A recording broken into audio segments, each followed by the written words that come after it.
ใจโยใจโจแก้วเพลี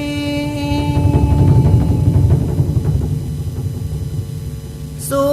ภาเลิกเกษมศรีห้องแผ่วปัจจามิตรจุงลานิปังปายไปเนื้อไพญาจุงกาดแก้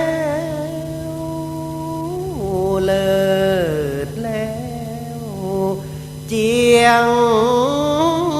คาน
การพระพุทธพระธรรมพระสงฆ์กุลพ่อกุลแม่กุลครูบาอาจารย์กุลศีลธรรมกรรมฐานจงมาปกห่มรักษาครูบาอาจารย์พระเจ้าพระสงฆ์ทุกรูปปกห่มรักษาบ่ออกไม่ออกศรัทธาท่านสาธุชนคนดีผู้สนใจใฝ่ในธรรมทุกท่านขอถวายความเคารพแสดงความนับถือพระมหาเถระพระเถรานุเถระเจ้าคณะพระสังฆาธิการครูบาอาจารย์เจ้าที่เปิดวิทยุฟังอยู่ที่วัดติวาเวลานี้เจริญพรศรัทธาญาติโยมท่านสาธุชนคนดีผู้สนใจใฝ่ในธรรมทุกท่านอรุณสวัสดิ์ธรรมะสวัสดีสวัสดียามเจ้ามืดของวันศุกร์วันนี้เป็นวันศุกร์ที่21 เดือนมกราคมพุทธศักราช 2565 วันนี้เป็นวันเดือน4เหนือแฮม4ค่ำเดือน4เหนือแฮม4ค่ำพร่ำว่าเป็นวันศุกร์21 มกราคม 2565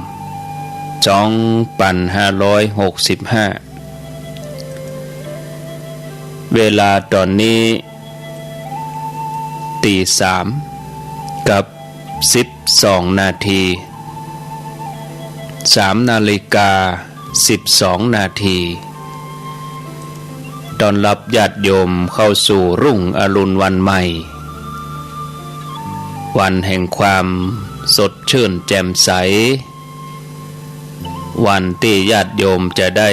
มีกำลังกายกำลังใจในการที่จะฟันฝ่าต่อสู้กับอุปสรรคปัญหาที่จะเกิดขึ้นตลอดทั้งวันสิ่งที่ผ่านพ้นไปแล้วคือตะวาก็กลายเป็นอดีตและณเวลานี้ก็คือปัจจุบันส่วนที่จะเกิดขึ้นในวันพรุ่งนั้นเป็นอนาคตถึง3อย่างนี้เฮาทั้งหลายก็ควรที่จะพิจารณาอยู่กับปัจจุบันให้ได้นักที่สุดเรื่องราวที่เป็นอดีตผ่านมาเป็นสิ่งที่เฮาทั้งหลายแก้ไขบ่ได้ก็ปล่อยให้ผ่านไปเป็นข้อคิดเป็นบทเรียนแล้วก็เป็นการเรียนรู้เพื่อจะให้เฮาได้อยู่กับปัจจุบันส่วนอนาคตนั้นคือวันพรุ่งก็เป็นสิ่งที่ยังมาบ่ถึงเฮาทั้งหลายก็บ่ควรที่จะกังวลอันใดวันนี้เป็นวันศุกร์ตามปกติแล้วก็ญาติโยมจะได้ฟังรายการสัพเพเหระปกิณณกะใกล้แจ้งเสียงธรรมแสงทองซึ่งเจ้าของรายการตามเวลาก็คือท่านชัยวัฒน์นาคเสโนหรือว่าตุลุงยองเปิ่นรับผิดชอบในวันพฤหัสบดีวันศุกร์แล้วก็วันเสาร์แต่ว่าวันนี้คืนที่ผ่านมาแล้วก็วันนี้ตลอดทั้งวันท่านไปช่วยงานพระราชทานเพลิงศพในวัดในอำเภอเวียงหนองล่องก็อาตมาภาพก็มาดำเนินรายการแทนประคับประคองเวลาบ่ฮือศรัทธาญาติโยมได้ง่อมได้เหงาก็เปลี่ยนกันไปอย่างนี้ญาติโยมวันใดที่ท่านติดธุระอาตมาก็แทนวันใดที่อาตมามีธุระก็นิมนต์ท่านได้แทนในช่วงเจ้าอย่างนี้ก็เกิดว่ามาเจ้าอย่างนี้นี่ก็เป็นเวลาที่เหมาะสมเนาะญาติโยมทั้งหลายญาติโยมก็ตึงได้ทำงานทำการอะไรยังเพราะว่ามันเจ้าอยู่นอนฟังบางท่านก็นอนไปก็หลับไปก็มีชั่วโมงแรกนี้จะได้นำเสนอเกี่ยวกับหลักธรรมธรรมะในการปฏิบัติแล้วก็ชั่วโมงที่2ก็จะเล่าเรื่องชาดกให้ญาติโยมทั้งหลายได้ฟังที่ปรากฏในพระไตรปิฎกแล้วช่วงที่3 ตี 5ป่ายสักน้อยอาตมาจะเข้ารายการประมาณตี 5แล้วก็ตี 5 นาทีประมาณนี้ก็จะได้นิมนต์ท่านสมชาติชาตปัญโย ที่เปิ้นเดินไปจากลำปางแล้วก็เดินไปเมืองฝางวันนี้ก็น่าจะถึงอตวานี่อยู่ปัจจาแม่ศูนย์คืนนี้เปิ้นนอนที่ปัจจาแม่ศูนย์แม่เจ้านี่ก็แจ้งดีงาม6 โมงไปก็คงจะเริ่มเดินเข้าไปจากที่บ้านแม่ศูนย์นั้นไปที่วัดพระบาทอุดมก็คงบักไก่ละนะอย่างใดนั้นก็กำเดียว5:20 ก็ฟังเปิ้นอู้เปิ้นจ่าแถมกำเนาะเมื่อมาปะกันแล้วบางเฮือได้ขาดแคล้วเสียเวลาเจิญพ่อแม่ศรัทธาญาติโยมทั้งหลายได้ตั้งใจไหว้พระแล้วก็หับปอนเพื่อความเป็นสิริมงคลกับตนกับตัวกับครอบครัวกับบ้านกับจองกับหอกับเฮือนพร้อมแล้วเจิญทุกท่านได้ไหว้พระอย่างตั้งอกตั้งใจไหว้พระพร้อมกัน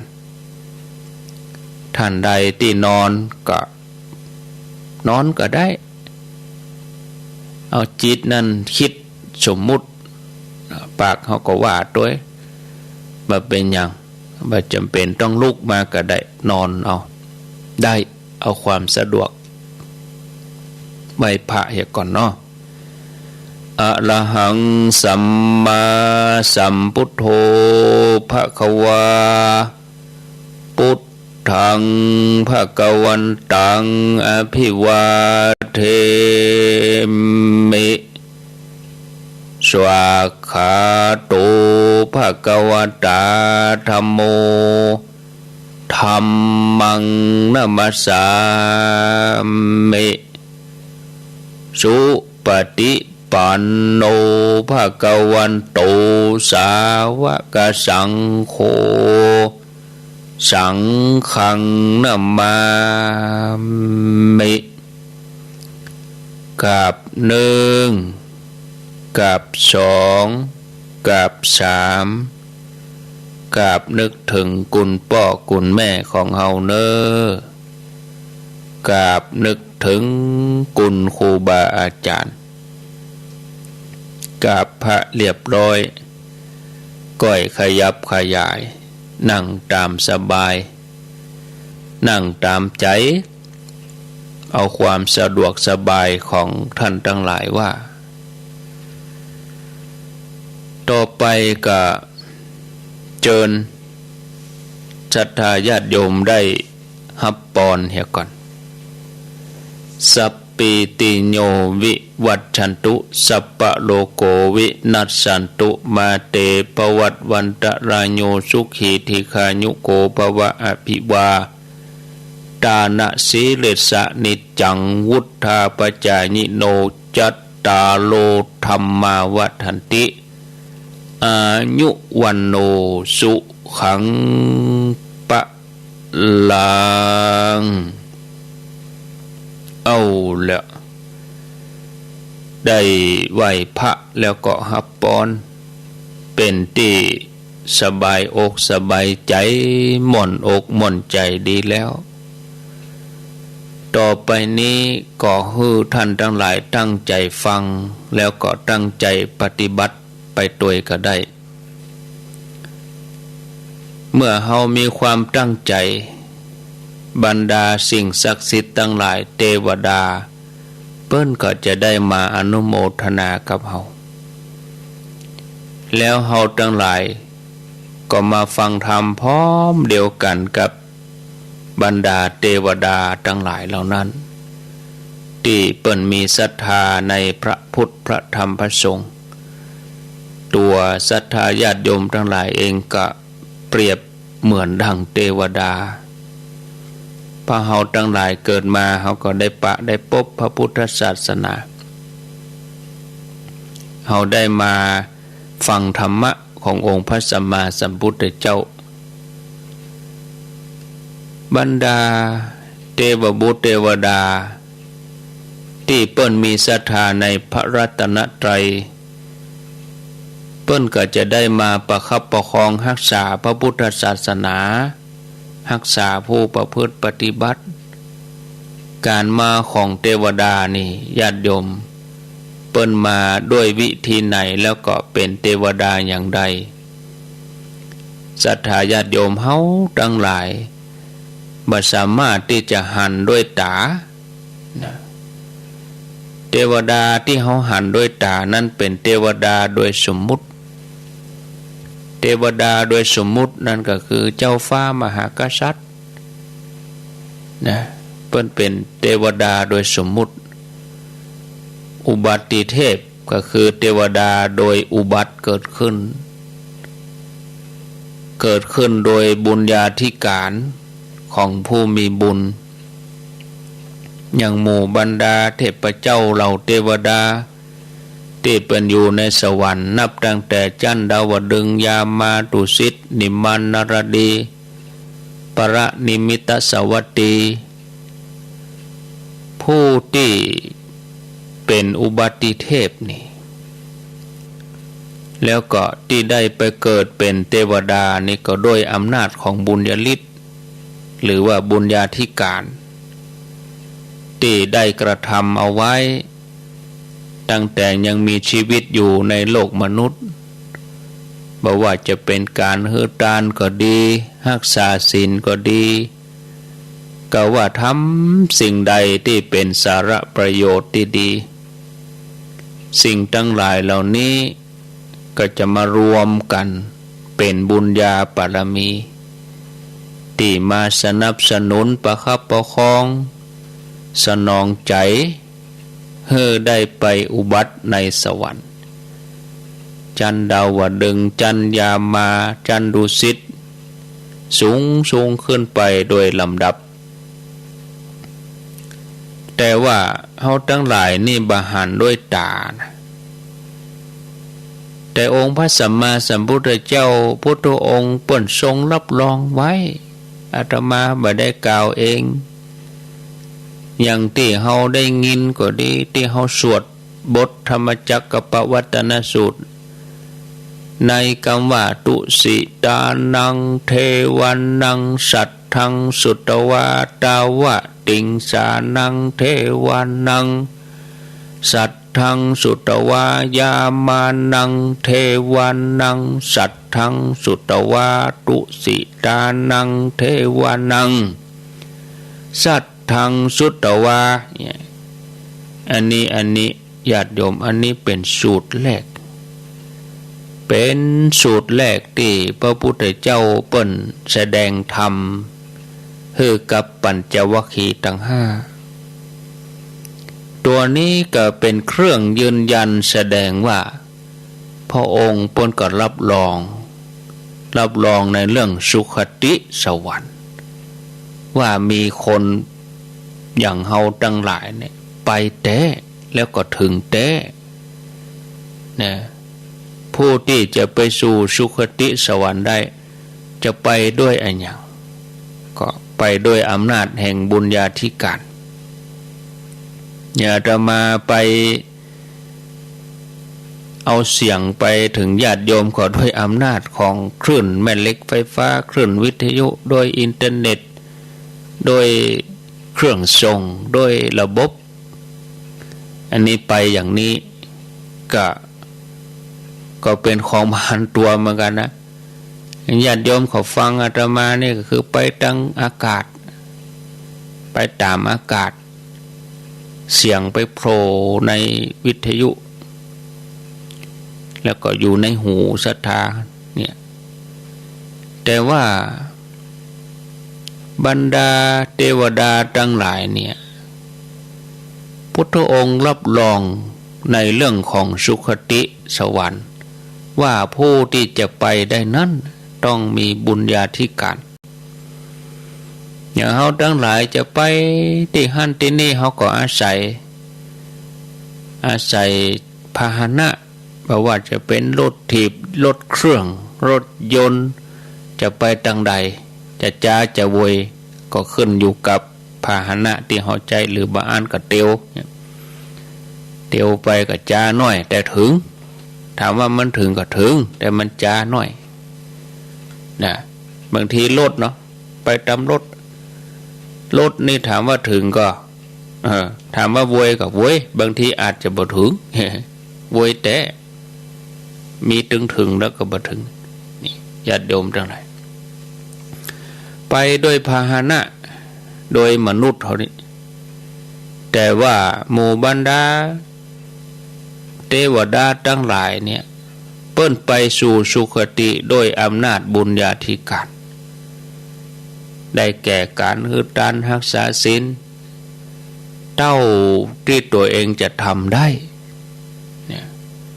ความอุดมสมบูรณ์ของในโลกสวรรค์นี่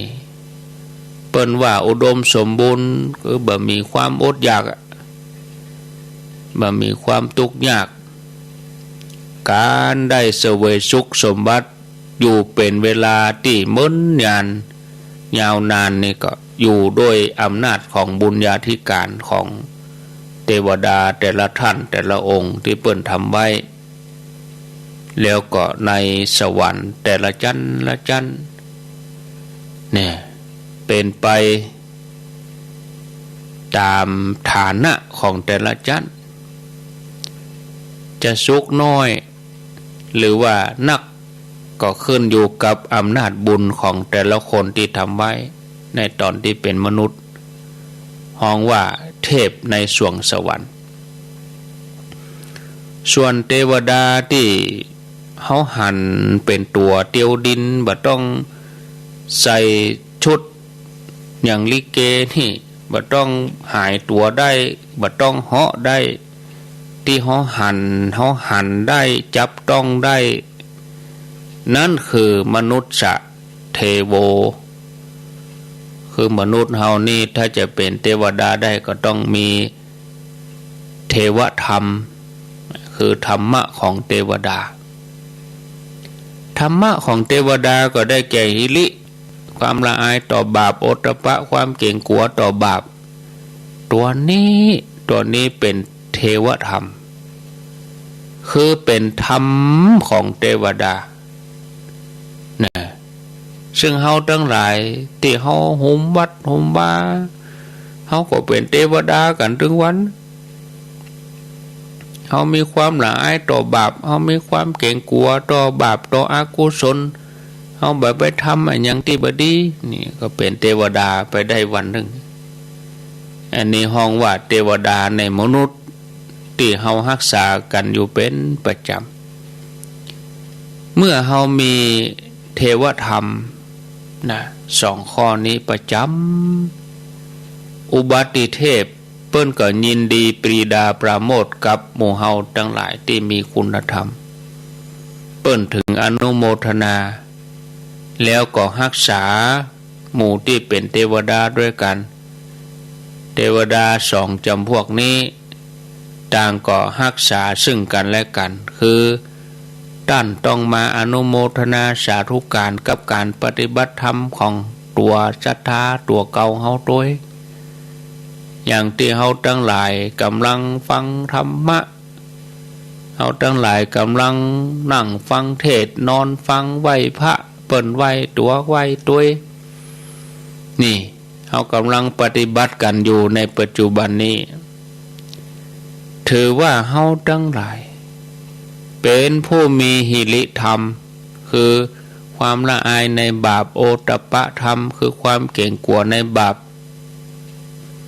เฮาถึงได้มาปฏิบัตินำเอาธรรมะสองข้อนี้เป็นเครื่องประดับของตัวเฮาทุกลมหายใจนะทุกลมหายใจเข้าออกด้วยนะที่เฮามีชีวิตอยู่นี่เฮาก็พยายามรักษากายวาจาใจของเฮาบ่ให้ผิดเพี้ยนนอกจากทำสองอย่างนี้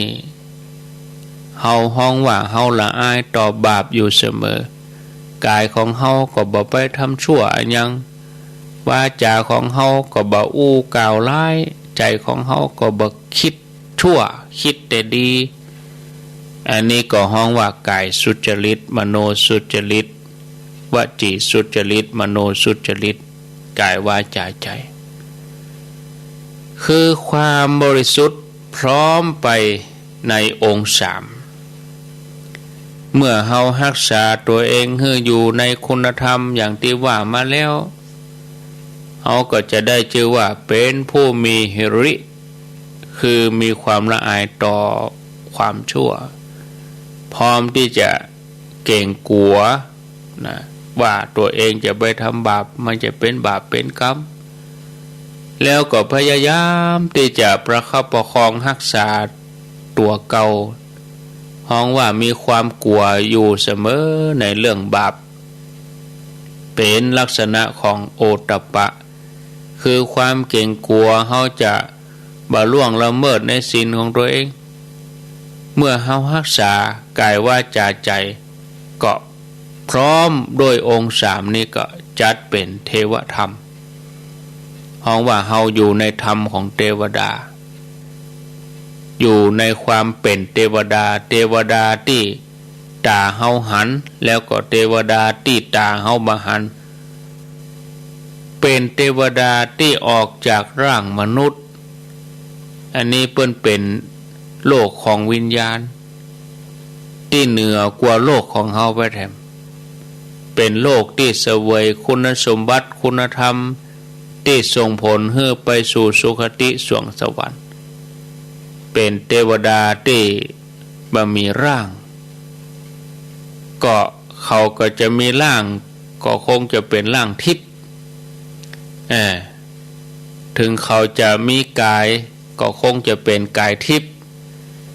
กายทิพย์หรือว่าร่างทิพย์นี่อาจจะแสดงขึ้นชั่วขณะหนึ่งคือเขาได้หันเป็นครั้งคราวเนี่ยศรัทธาญาติโยมเปิ้นถึงว่าเวลาเขาใครหันเขาต้องมืนตาใครหันนั่นหันนี่ถ้าเขาบ่มืนตาเขาก็บ่หันแต่ถ้าเขาใครหันคุณธรรมความดีใครหันเทวดานี่เขารับตาได้หันอยู่เนี่ยครูบาอาจารย์เป็นว่าอย่างนี้นะการที่เขาใครหันเทวดาเนี่ยคือเขาทั้งหลายพอไปที่ใจของเขาเองคือเขาเพ่งพอจ้องเข้าไปพร้อมไปด้วยกรรมที่เขานึกพุทโธส่งกรรมว่าพุทโธเข้าไปในใจเมื่อเขาเพ่งพอจ้องเข้าไปใจของเขานั่นก็บ่มีการไปบ่มีการเดินของจิตละก็นั่นเพื่อก็จะรวมตัวมาที่จุดรวมของพุทธะนั่นคือความนิ่งความนิ่งคือความสงบมีความมั่นห้องว่าสงบอยู่ด้วยกันศรัทธาญาติโยมนะมีความมั่นมีความสงบนะเพ่งออกไปเพ่งเข้าเพ่งออกทุกลมหายใจใจของเฮานั่นนี่บ่มีการไปแล้วก็บ่มีการมาจิตก็จะรวมกันนะเป็นความนิ่งความนิ่งคือความสงบมีความมั่นนะห้องว่าสงบอยู่ด้วยการมั่นสงบตั้งมั่นแล้วก็สงบได้เมินเมื่อสงบได้เมินห้องว่าสมาธิคือความตั้งใจมั่นใจของเฮาเมื่อตั้งมั่นแล้วก็คือใจที่อยู่ในความสงบใจของเฮาอยู่ด้วยความสงบ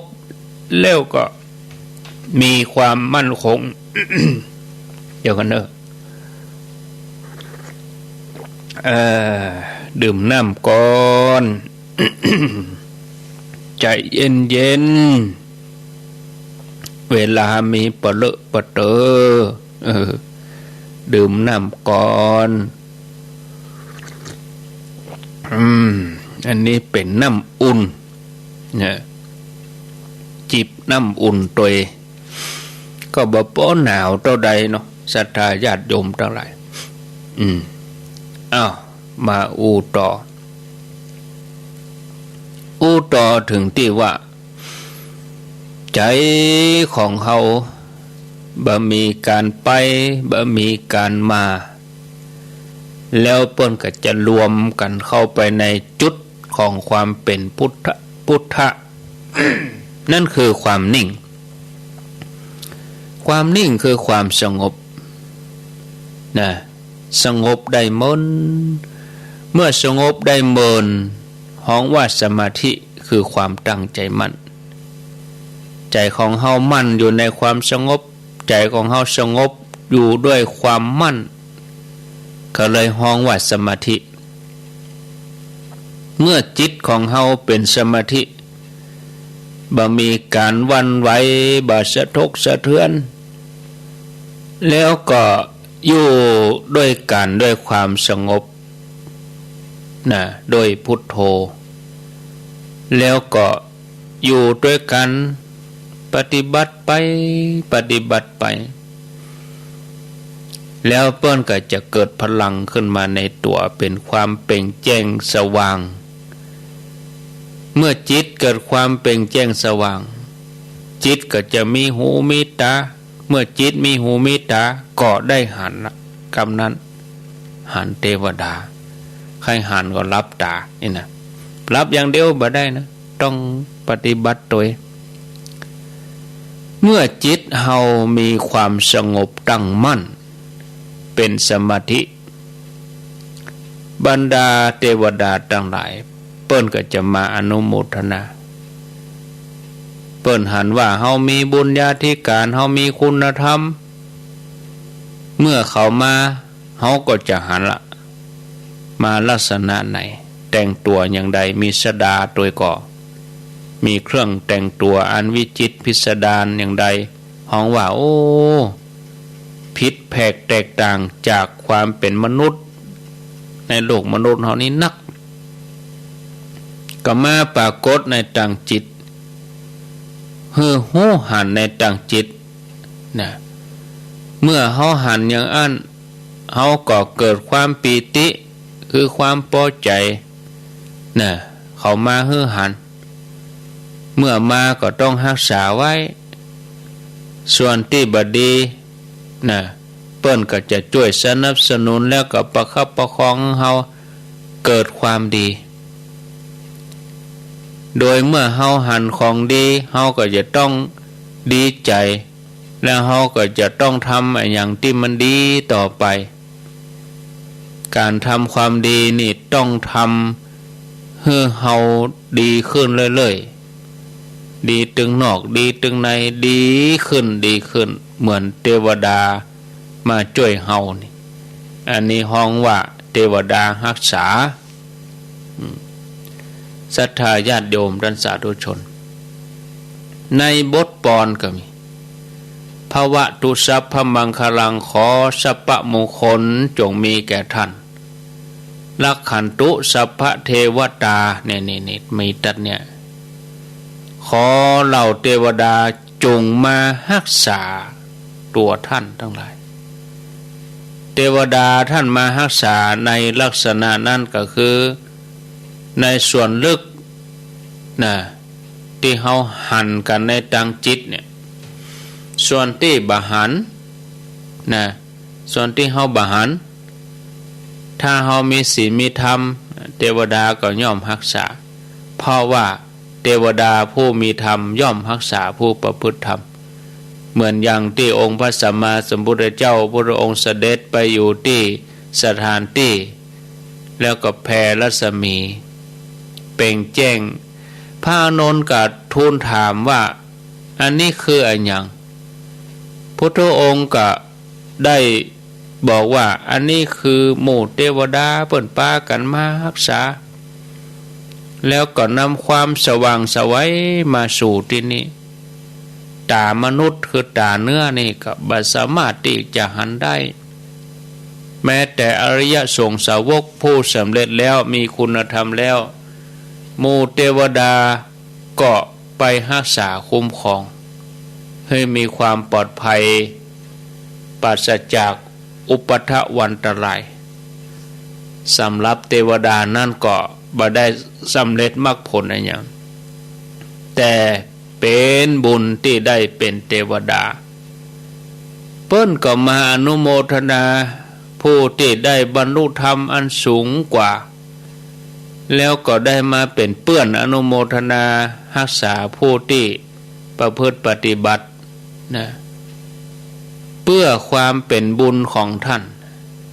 เทวดานั้นเพิ่นก็จะได้บุญไปโดยห้องว่าเป็นการสร้างบุญสร้างบารมีในตัวท่านโดยญาติโยมทั้งหลายหมู่เทวดาเปิ้นมารักษาอันที่ก็พอบาหัน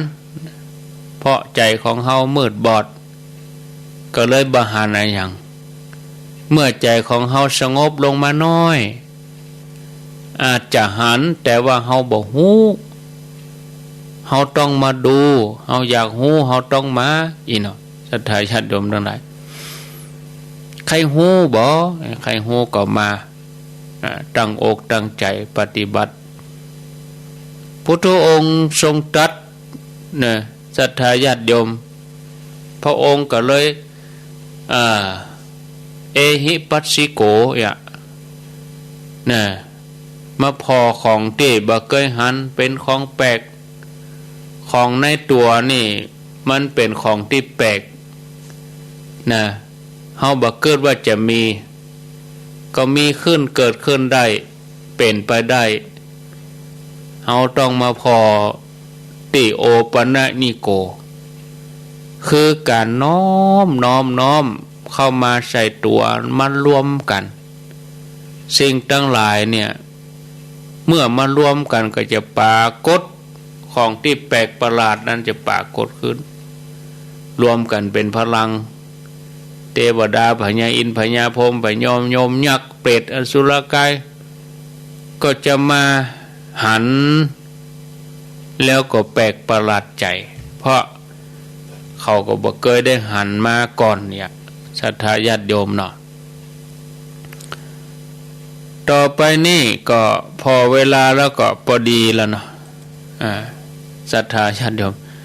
อาตมาก็เมื่อ2 โมงไปแล้วนะขวดกับอันคอมกับอินเทอร์เน็ตนี่ก็ขอเข้ารายการเหตุชั่วโมงก่อนเนาะแล้วชั่วโมงที่2นี่ก็เดี๋ยวจะเปิดเทปธรรมะเราไว้ตี 5ก็ก่อยมามาจ่าถ้าบัดตันเล่าก็ติดไว้ก่อนเนาะศรัทธาญาติโยมเนอะฟังไหลหนีไปไหนเด้อเนอะเนาะญาติโยมทั้งหลายอยู่เป็นกู้กันไปก่อนแล้วกำเดียวสักใกล้ตี 4มาอาตมาก็จะได้มาเข้ารายการแถมกรรมเนาะก็เดี๋ยวจะพออุปกรณ์บางชิ้นบางอันแต่กี้มันก็เสียไปลุเดี๋ยวนี้ก็ดีขึ้นมาละเปลี่ยนกันกันจา3:45ญาติโยมที่ติดตามเข้ามาทางระบบ Facebook ก็ขออนุโมทนาบุญด้วยเนอะเจ้าอย่างใดก็มีคนเข้ามาฟังธรรมะมีคนได้มาเพื่อกำลังใจอยู่ก็ขอบคุณหลายท่านเนาะหลายผู้หลายท่านเอาฮับเป็นเบอร์โทรเห่ก่อนแล้วกันเดียว4 โมงถึง 5 โมงนี่ก็ขออนุญาตได้พักแค่ชั่วโมงไม่ใช่พักอย่างอื่นก็มีธรรมะให้ฟังอยู่แต่เฉพาะเสียงอาตมาบ่ได้เนาะเพราะกำเดียวจะต้องไปลุยตี 5พุ่นแถมถ้าจะเมาลวด3 ชั่วโมงนี่บ่ใครไหวนะตั้งแต่ตี 3 ตี 5นะ3 โมงถึง 4 4 ถึง 5แล้วก็ไปจัด5 ถึง 6พุ่นแถมเนี่ยเจริญปนเอาไว้สาเจ้าแม่น้อยกาดนัดขอก้อนกล่อมเหมือนเดิมเลยค่ะจัดสรรอธิบายขอโมทนามหาสมชาติที่ ที่ได้อุบาททุดงค์ก็เป็นหน้าที่ของภิกษุสงฆ์ที่ออกทุดงค์สละออกใจเวลาสองเดินก็คอยความเป็นไปถ้าคำตีไหนปักกดสิหันพี่น้องศรัทธาถ้าหากว่ากันใส่บาตรคือฉันตลอดกะตั้งเจ้าขอหือปลอดภัยไปทุกอย่างกล่าวภูตะลังเวทเจ้าปลอดภัยปีไหนมีเตอพี่น้องตั้งหลายถ้าปะที่ไหนสาธุเลยเจ้าว่าได้เลไลเงินเข่ากระเป๋าทุนศึกษาเจ้าเนินนาย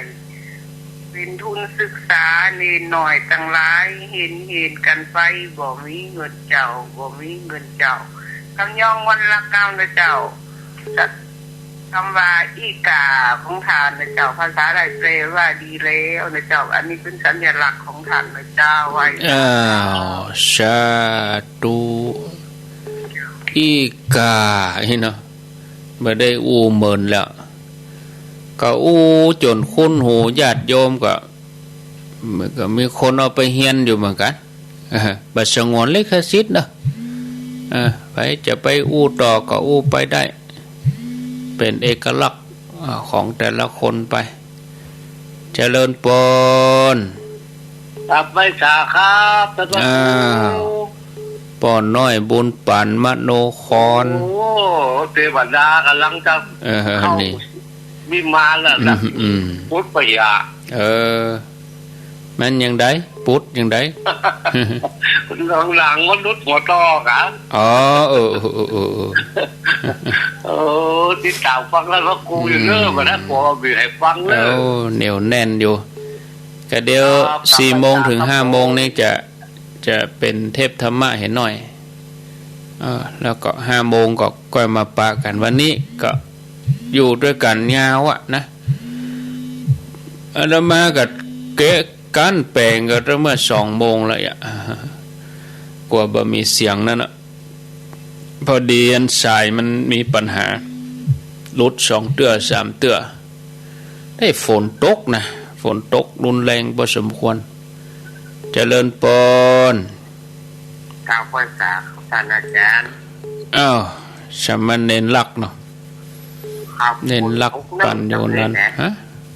ตกมาได้ตะกี้นี่กะตกครับตั้งแต่ที่3 เกินที่3 เกินประเด็นยังมาอยู่เตือนแล้วก็มีฟ้าห้องไก่ๆด้วยโอ้ดีกะครับผมครับกับภาษาฝนตกมาน่ะดีครับเจริญปนภาษาเจ้าท่านพระครูโทษจากตั้งใดแม่พิมพ์ประเด็นนะเจ้าแม่พิมพ์ประเด็นฟังชัดเจนดีเนาะฟังตลอด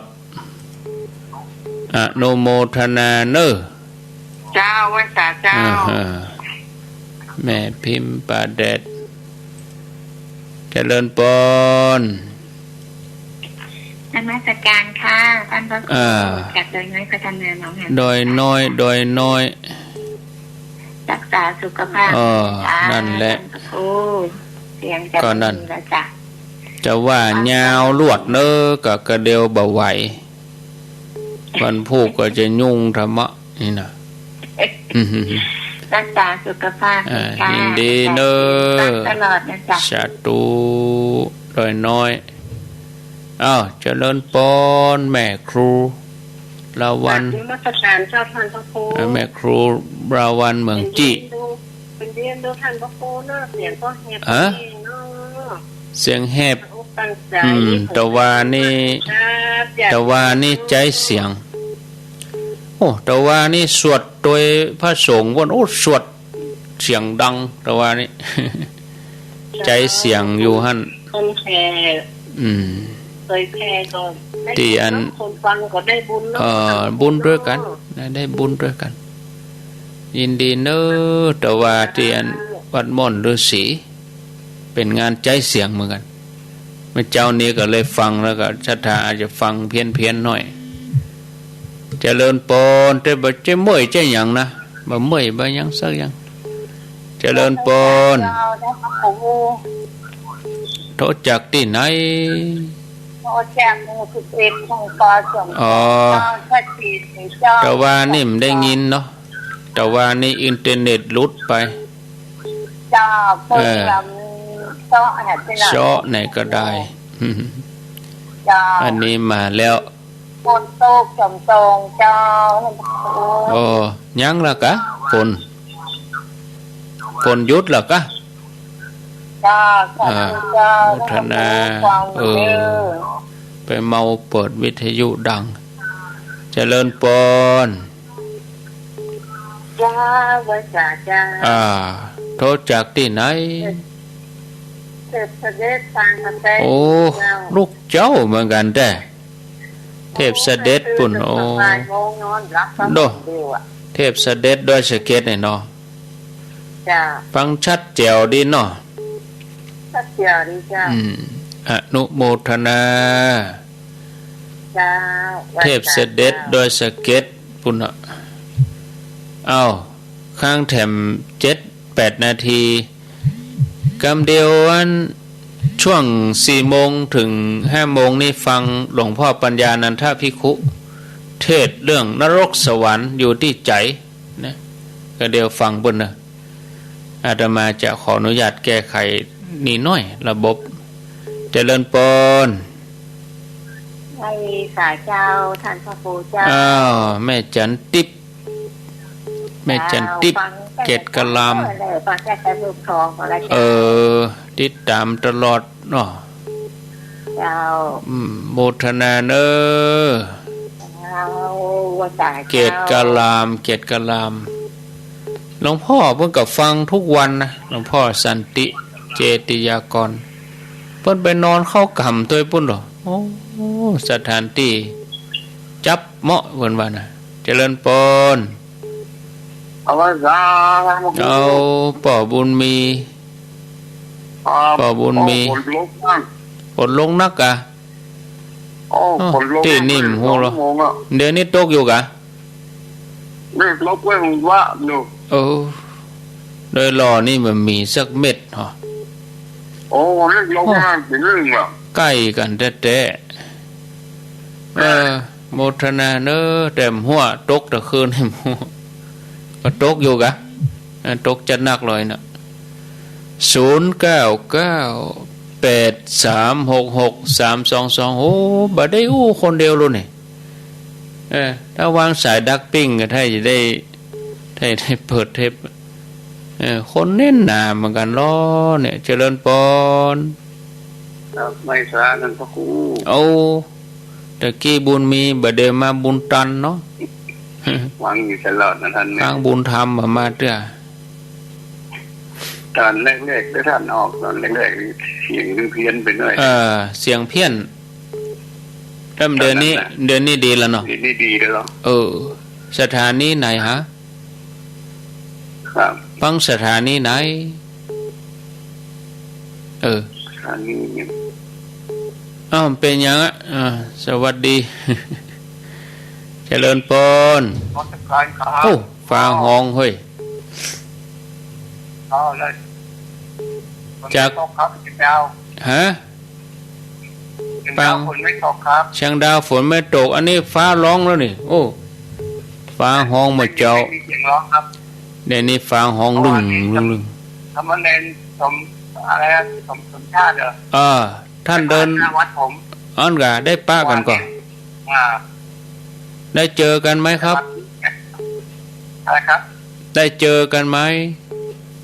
เจอครับผมไปหาที่ผมไปบิณฑบาตชินเช้ากลับมาเห็นแกเดินมา พอดีเลย อยู่ที่หาเหี้ยวทางเฟือง ไปเหี่ยวอัน ครับวันใครครับ สันบะคงกะอยู่ไปเหี่ยวปางเฟืองปางเฟืองและเมื่อวานนี้ประมาณปางเฟืองเจียงดาวเดี๋ยวนี้เข้าชัยประการไปปุ่นแล้วเนี่ยครับสาธุครับอาจารย์กฤษเชียงดาวเจริญพร โอ้ฝนจะตกเหรอกาเนี่ย วัน หยุ นี้ ด ได้แหมเนอะ ฮะ มีกันสีบนกอบเจ้า ว่าจะได้แม่สี เดี๋ยวจะในกันสีแล้วไม่แก้วย่างเนอะอันฟังชัดเจนนะฟังห้องกระดึงแม่จันดี ตุนันเป็นเพศกันเหรอปังตุงวันนะเจ้าไปตาเจ้าชัดเจนเจ้าโมทนาอ้าวประโยคบอกเล่าเนาะเจริญปนกราบได้สาเจ้าท่านพระครูแม่4,000แม่อันอย่างก็น้องบัวแม่สีทอนแม่สีทอนน้องบัวชัดเจนดีเด้อโมทนาเนอะเจ้าตื่นเมื่อตี 3ฟังสาธุโอ้ฝนจะตกแล้วนี่โดยรอนี่วันเจ้าแม่จะลูนปกปิงเมืองฟังอยู่นะจ๊ะเจ้าอนุโมทนากระเดียวเสียงท่านเสียงที่เป็นน้อยนะจ๊ะเสียงเพี้ยนไปกะแต่ว่ามันใจเสียงวันค่ำแต่ว่านี่ใจเสียงวันค่ำแต่ว่ามีงานโมทนาแต่ว่านี่ตั้งแต่เริ่มพิธีจนจบพิธี0998366322อ้าวแถม2ท่านสุดท้ายก็เดี๋ยวจะขั้นด้วยหลวงพ่อปัญญานันทะแจหมฟังเตียนบ้านฟังเตียนแดนดินถิ่นล้านนากะเนี่ยฟังอันนี้แล้วรุ่นนี้กะแล้วรุ่นนี้เปิ้นเหมือนใจฮับเนาะไปเจ้าเนี่ยสวัสดีเจริญปนจากดังใดปอออกอุบาสกฮะอันเนี้ยเลี้ยงกำใหม่อะอันอย่างก็ว่าใหม่อะครับอยู่ต้นตำบลต้นมัตตซานแม่ศูนย์ต้นซานแม่ศูนย์เนาะแล้วจะถามมันอย่างแหมต่อไปนี่มหาสมศักดิ์เพิ่นอยู่ประเทศแม่ศูนย์เจ้าวันนี้เพิ่นอยู่ประเทศแม่ศูนย์แล้วแม่ไปเอาหาเปิ้นหรือยังจะไปเจอบ่จอนนิมนต์เพิ่นไว้แล้วบ่จะไปใส่บาตรเพิ่นเจ้าอันกาอย่าชัดเจนดีว่าเจ้าขอบคุณเด้ออีกอะต้องเอาชัดเจนอีกอะจะว่ารัวรูปอย่างหู้นี่นะอันนี้หูเรื่องอะเจริญปอนวินัยยะมัสการเจ้าลูกลาขัวหอม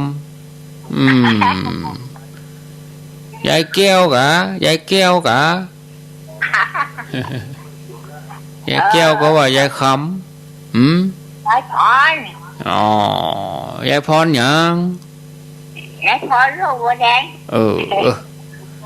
น้องวัวแดงเนาะตื่นเจ้าเนี่ยเนาะฮะบ่เจ้าว่าไงแต่ว่าก็ตกติดด้วยรอบะหมี่ฮะได้รอบะหมี่ฝนน่ะยายพรยินดีเนอะยายพรแต่เดี๋ยวก็รอฟังกันแถมกำ5 โมงจะมาเล่าเรื่องที่ค้างไว้ก็บางทีว่าจะเล่า4 โมงถนอมเสียงไว้ดีกว่ามันต่อเนื่องวันละก็ได้จะบ่ไหวหะมะก็เดี๋ยววันพุธจะบ่มีเสียงออกหะมะเนี่ยก็เดี๋ยวว่าจะสงสัยเสียงเพี้ยนไปเลยว่าจะว่าสงสัยเป็นโควิดเห็นแล้วก็อีหะมะก็เอาไว้เตออีก่อนเนอะเดี๋ยวจะบ่ต้องโทรแล้วนะไผลูกมา4 โมงเกิงบ่ได้ยินเสียงไปโทรหาตุลุงยองมุ่นเนอะตอนแรกบ่ได้ฟังแล้วมาฟังตอนกลางๆตอนท้ายๆตุลุงอย่ามาออกแล้วตื่นกี่โมงตื่น4 โมงเกิงก็ไปได้ยินแล้วก็เพิ่นจัดรายการตั้งเมื่อ3 โมงปลาย เขาบ่ได้ยินเขาก็มาตื่นตีสี่ปลายตื่นมาปุ๊บบ่ได้ยินเสียงตุลงก็โทรหาตุลุงบอกตุลุงมองรายการค่ะเนี่ยมะถึงมีหรอเนี่ยคนได้เพิ่นฟังอยู่ในเพิ่นก็หัวโทษตุลุงเพิ่นไปนอนช่วยงานพระราชทานเพลิงศพครูบาสังฆะที่เวียงหนองร่องเนี่ยหรือมาอันกับบางทียังโทรมาที่อาตมาแบบอย่างเมื่อเดือนเนี่ยก็เดี๋ยวจะเปิดเทปหลวงพ่อปัญญานันทภิกขุเรื่องสวรรค์นรกอยู่ในใจนี่นะแต่เฮาไปตื่นเหี่ย4:40ก็วันนี้ยังเป็นเทพยาตุลุงหายไปไหนท่านพ่อครูหายไปไหนเอี่ยหมอกลับมาเป็นยังก็เดี๋ยวก็จะปิดโทรศัพท์เห็นเนาะอาตมาจะแก้ไขตั้งเทคนิคน้อยสายมันนี่น้อยเพื่อให้ญาติโยมได้ฟังอย่างสม่ำเสมอดีๆมันก็ธรรมดาอันอย่างมันจะอยู่มันคงมันก็คงบ่มีก็มาอันถ้ามันเป็นอมตะแต่มันก็คงผิดกฎอันนี้จังนะเกิดขึ้นตั้งอยู่ดับไปหรอจะยังได้ก็ตามมันก็ต้องเกิดขึ้นทั้งอยู่ดับไปหมดนะเอาละญาติโยมทั้งหลายเอาต่ออีกก่อนต่อไปเปิดหลวงพ่อปัญญานันทภิกขุเนาะสัก